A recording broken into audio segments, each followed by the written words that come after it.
¿Te gusta lo que oyes? ¿Quieres conocer todos mis trabajos? Visita ayorian.es. Los amigos de Alejandro. Como ya tenían lo que habían ido a buscar y se estaba haciendo hora de volver, corrieron todos hacia el horizonte, hasta el final de la descripción del autor sobre el cuento. Una vez allí, en el borde, todo lo que veían era completamente negro, como la más oscura noche, de modo que uno no sabría decir si, de seguir hacia ese lado, caería, seguiría andando o chocaría contra algo sólido. Sus amigos saltaron hacia aquella negrura infinita y al verlos hizo lo mismo el niño. Cuando abrió los ojos, descubrió con gran sorpresa que se encontraba en clase y que ésta estaba llena de personajes de cuentos. En una silla estaba sentada una princesa que se había perdido en el bosque. Más allá, la anciana que había sido devorada por el lobo feroz. Allí un leñador que perdió a su hijo. La clase estaba llena de criaturas y de historias de cuentos. «Ayúdanos a tener un final feliz, Alejandro», le decían una y otra vez. Pero Alejandro distinguió un sonido sobre los demás. Era el autobús, que llegaba de la excursión. Corrió a asomarse a la ventana y vio con horror cómo sus compañeros bajaban por la escalerilla hasta el patio. «¡Marchaos, os van a descubrir!», gritó. Pero cuando se giró, ya no había nadie en la clase, y todo estaba en orden, como si nada hubiera pasado. Así llegó Alejandro a casa. «¿Dónde está Luna?», preguntó a su madre. «¿Tienes deberes hoy, Alejandro?», preguntó ella. Alejandro hizo un esfuerzo. Recordó su conversación con Don Quijote y la promesa que le hizo. «Tengo que hacer una redacción que no he presentado hoy». La madre lo miró con extrañeza, pero al cabo se sobrepuso y le contestó. «Si tienes problemas para acabarla, te puedo ayudar con ella».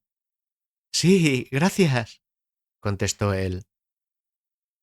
Había descubierto que no solo era más noble decir la verdad, sino que además era más fácil y más gratificante. «¿Y Luna, mamá?». «La ha llevado tu padre al veterinario para ponerle una vacuna. No te preocupes, llegará enseguida». «Cuando haya visto a Luna, ¿me ayudas con esa redacción?», pidió. «Claro», respondió amablemente la madre. Pasó junto al cojín donde dormía Luna, recordando lo que le había dicho aquel perro. Vio entre los pliegues de su mantita una libretita. La abrió y examinó. Contenía la letra de la madre, una lista de la compra, pero las páginas estaban completamente sucias con las huellas de Luna. Iba a dársela a su madre y sin embargo recordó lo que le había dicho aquel perro del cuento, y examinó las manchas de Luna. Pensó en ellas como si fueran parte de un cuento, como si aún estuviera allí con sus amigos, recordando, buscando dentro de sí algo ancestral, y unas letras diferentes comenzaron a dibujarse con claridad ante sus atónitos ojos. La nota decía lo siguiente: «No sé de dónde provengo. Sospecho que mis amos no son mis padres, porque su hijo no se parece en nada a mí. Sin embargo, si no soy hija suya, ¿cómo he venido al mundo? ¿De dónde provengo? Ese es el misterio que me propongo descubrir como sea. Aquí estoy muy a gusto. Sé que me quieren, aunque a veces no me hagan mucho caso. Me dicen cosas que no entiendo con insistencia. Cuando más lo hacen es cuando bajamos a la calle. No sé qué es lo que esperan de mí en esa circunstancia. A veces se irritan también porque les molesta que haga mis necesidades. Intento aguantarme todo lo que puedo, hasta que finalmente me doy por derrotada y me doy cuenta de que, tarde o temprano, he de hacerlo. Sin embargo, otros perros lo hacen en la calle, a la vista de todos. Eso sí que es una desvergüenza. Estoy segura de que si hiciera eso, irritaría a mis amos de verdad. Por ejemplo, ante el comportamiento de mis amos, me doy cuenta de que nosotros, los perros, somos superiores en inteligencia a ellos. Por ejemplo, pasan muchas horas sentados en el sofá sin hacer nada. Apenas mueven un músculo. Y cuando intento animarles, haciendo cabriolas, me expulsan de allí. Alejandro rió divertido. Ahora estaba seguro de que todo lo vivido era real. Esperó a que llegara su padre con Luna, y cuando lo hicieron, la miró de la misma manera en que había mirado la libreta. La cogió en brazos y tras una cariñosa caricia, le dijo con cariño: «Con qué inteligencia superior, ¿eh?» Nadie pudo ver la expresión en la cara que adoptó Luna, pero si lo hubieran hecho y la hubieran tenido que interpretar, la definirían como un gesto de sorpresa. Quizá alguien la definiría aún más como un gesto de pillado tras una travesura. Alejandro nunca más temió los bajos armarios de su clase, ni le inquietaba ya el largo pasillo. Cuando caminaba junto con sus compañeros hacia las clases y se abría la puerta del director, él era el único que no corría espantado. Los cuadros a los lados del reloj dejaron de darle miedo, y el profesor, tras su bigote, dejó de inquietarle porque siempre llevaba el trabajo hecho. Por todas esas cosas, sus amigos comenzaron a respetarlo, por considerarlo valiente, pero él se preocupaba muy poco de esto, ya que estaba muy ocupado en sus ratos libres, escribiendo un cuento en el que haría realidad los deseos de sus 3 amigos y los suyos propios. Acabó el año y llegaron las vacaciones.